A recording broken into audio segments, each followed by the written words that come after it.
Идва най-светлия празник Коледа.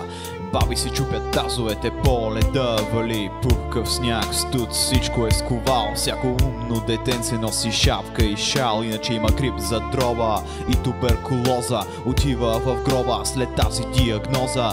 Умните хора следят метеорологичната прогноза. Стоят си в къщи, опъват си коза. Всички пички украсяват своите лхички. Домакини чистят дома си от бодлички. Коледните лампички с оголени шички са много смъртоносни за дечицата манички. А дядо Мраз тази година работата с гафия. Когато прекрачи пътя на лапландската мафия за нелегални китайски играчки, той направи кофти сделка и го застреляха в гангстерска престрелка. Стана на решето червеният кожух. В интензивното дядо Мраз предаде Богодух. И сега вместо подаръци ще има скръбни вести. Ако не се намери, кой да го замести? Аз нямам червен кожух, не съм добрия старец. Нося кошено яке, на врата си има мланец. Шейната с мръсна газ паркирам аз в задния ти двор. Моето име е MC Ignor.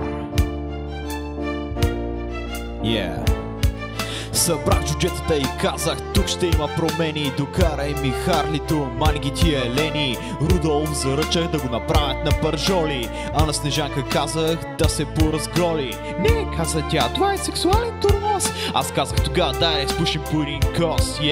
Скоро Снежанка показа своите таланти големи. Коза, както винаги, решава всички мои проблеми. В работилницата вече не правим играчки. Време е, казах, да изкараме големите пачки. Свърлих на буклука всички детски джунджурики. Донесах ултравиолето и лампи и много саксийки. В моя парник работят всички приказни създания. Елфи, джуджета и кентаври от Нарния. Трите прасенца, Пинокио, Джапето. Свих мазури, плесна Рапунцел под обето. Коледната нощ, време е да изпълня плана. Взех рязаната двуцевка и чувала с марихуана. Над камината закачени вашите пукавите лици.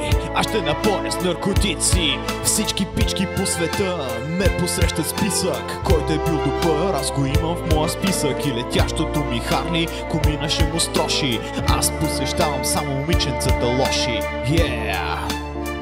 Весела Коледа, кучки, и честита Нова година.